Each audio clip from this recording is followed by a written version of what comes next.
It was the first time that an oil drum had washed up on the scattered pebbles of the island shore.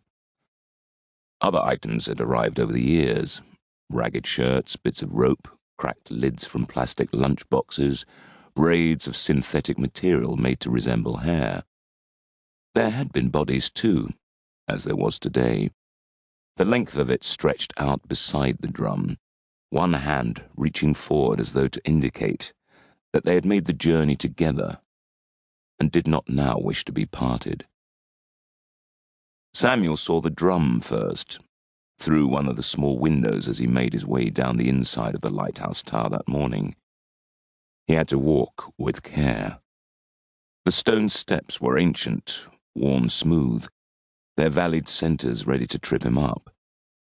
He had inserted metal handholds into those places where the cement had allowed, but the rest of the descent was done with arms outstretched, fingers brushing the rough sides in support. The drum was plastic, the blue of workers' overalls, and remained in sight, bobbing in the flow, during his hastening to the shore. The body he saw only once he arrived. He sidestepped it, walking a tight circle around the drum. It was fat as a president, without any visible cracks or punctures. He lifted it carefully.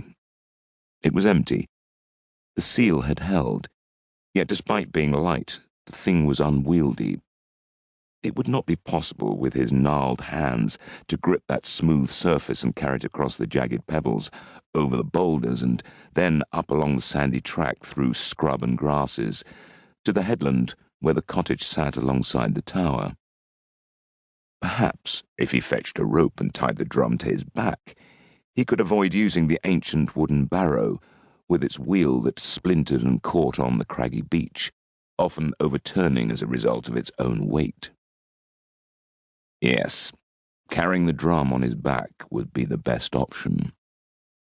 Afterwards, in the yard, he would hunt out the old hacksaw that lived amongst sacking and rotting planks.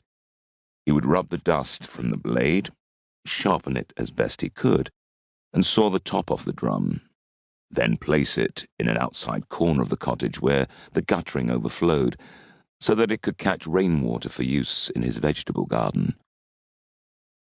Samuel let the drum fall. It lurched on the uneven surface, thudding against the arm of the corpse. He had forgotten about that. He sighed.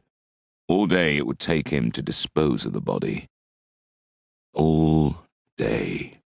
First moving it, then the burial, which was impossible anyway on the rocky island with its thin layer of sand. The only option was to cover it with stones, as he had done with others in the past. Yet it was such a large body. Not in breadth, but in its length. Twice as long as the drum, as though the swell and ebb of the sea had mangled it into this unnatural, elongated form.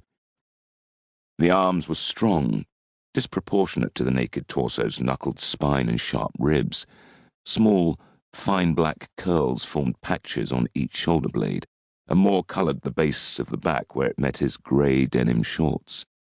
The same curls, too small for a man of his size, grew on his legs and toes, across his forearms and between the joins of his fingers. They unsettled Samuel. They were the hairs of a newborn animal, or of a baby who had stayed too long in the womb. What had the sea birthed here on these stones?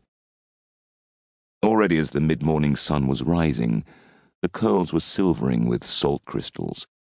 His hair, too, was grey where sand had settled in it. Grains adhered to the only portion of the man's face that was visible, part of his forehead, a closed eye. The rest of the face was pressed into his shoulder.